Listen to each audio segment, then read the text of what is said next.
मेरा पेन इतना ज़्यादा बढ़ गया कि मैं रात को प्रॉपर्ली सो नहीं पाता था। आई वॉज क्वाइट इम्प्रेस्ड जो प्रोफेशनलिज्म था यहाँ पे। पेन इतना स्वेर था कि मुझसे बर्दाश्त नहीं हो रहा था, लेकिन विद इन 24 आवर्स उन्होंने बहुत एफर्ट की। सबसे ज़्यादा पेशेंट्स जिस तकलीफ़ के साथ या जिस सिम्टम के साथ आते हैं वो पेन है। पेन के सारे मरीज़ यहाँ कैटर होते हैं, क्योंकि कुछ प्रोसीजर्स ऐसे हैं कि जो यहाँ के अलावा और कहीं होते ही नहीं हैं।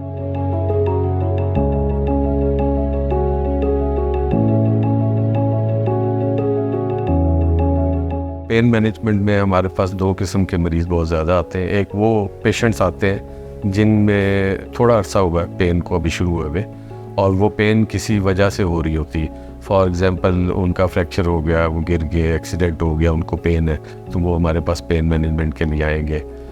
या ऐसे पेशेंट्स हैं जिनको खुदा न खास्ता कैंसर का मर्ज़ है, कैंसर की वजह से उनको पेन है, तो वो हमारे पास आएंगे। कुछ पेशेंट्स ऐसे होते हैं जो दायमी पेन का शिकार होते हैं। पेन यूजुअली जो है वो दो किस्म के होते हैं। एक पेन होता है जिसका ज़्यादा अरसे से शुरू ना हुआ हो, बल्कि उसका शुरू होना किसी न किसी बीमारी या इंजरी या ट्रॉमा की वजह से। इंजरी के ठीक होने के बावजूद पेन नहीं जाता। इन मरीज़ों की पेन को हम क्रॉनिक पेन कहते हैं, उनको ठीक करें। और फिर जो तीसरी किस्म का पेन जो क्रॉनिक पेन के अंदर ही आ जाता है, जो बहुत कॉमन है, वो असाबी पेन है, यानी न्यूरोपैथिक पेन।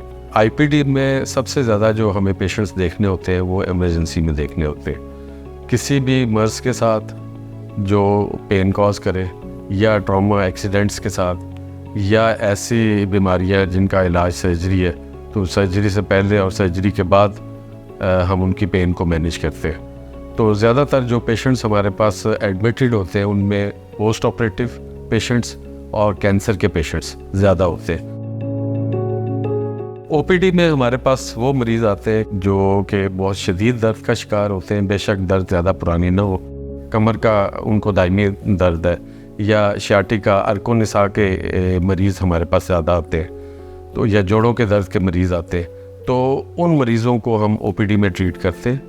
कुछ ऐसी दवाइयाँ हैं जो आम हॉस्पिटल्स में या आम फार्मेसी में नहीं मिलती, तो हम उनके साथ पेन को मैनेज करते हैं। हमारे पास एक्यूट और क्रॉनिक दोनों पेन के लिए आते हैं, और हम लोग एक्यूट मैनेजमेंट तो बेसिकली जो सर्जिकल पेशेंट्स होते हैं, ट्रॉमा के पेशेंट्स होते हैं, वो आईपीडी में दाखिल भी हो जाते हैं, तो इंडोर में भी वो भी हम लोग मैनेज करते हैं। पोस्ट सर्जिकल पेशेंट्स को भी मैनेज करते हैं, ट्रॉमा के पेशेंट्स को भी मैनेज करते हैं। और फिर क्रॉनिक में कैंसर के पेशेंट्स आते हैं हमारे पास, और मैकेनिकल बैक पेन के काफ़ी मरीज़ होते हैं। फिर हमारे पास जो चेस्ट वॉल्सी और पोस्ट हर्पेटिक न्यूरैल्जियाज और इस किस्म के वैरायटी ऑफ पेशेंट्स आते हैं हमारे पास। हम जो स्पेशल ऑफ़र करते हैं यहाँ पे, जो बाकी अस्पतालों में जो चीज़ें नहीं अवेलेबल, वो है नर्व ब्लॉक्स।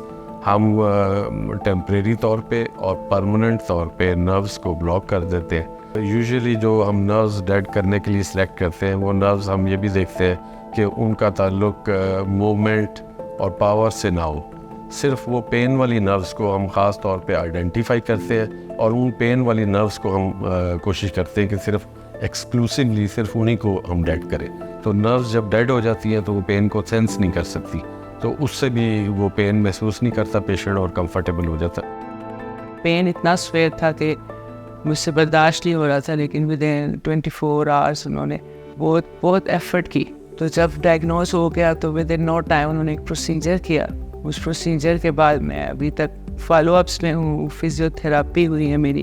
उन्होंने बहुत एफर्ट की, और आई एम हैप्पी कि मैं आज ही इस पहन के यहाँ पे आई हूँ। पिछले साल फर्स्ट क्वार्टर में मुझे पेन शुरू हुई। मैं रेगुलर जिम गोअर हूँ। मेरा पेन इतना ज़्यादा बढ़ गया कि मैं रात को प्रॉपर्ली सो नहीं पाता था, और मुझे बहुत ज़्यादा डिस्कम्फर्ट थी। मैं अपना कोट खुद नहीं पहन सकता था, मैं अपनी बेल्ट नहीं टाई कर सकता था। एंड देन किसी ने मुझे डॉक्टर सलमान का और शिफा के पेन मैनेजमेंट क्लिनिक का बताया, और मैं इनके पास आया, मुझे एक्सप्लेन किया बहुत अच्छे तरीके से।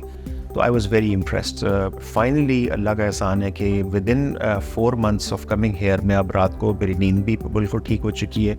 मेरे बाजू की जो मूवमेंट है वो नॉर्मल हो चुकी है काफ़ी हद तक।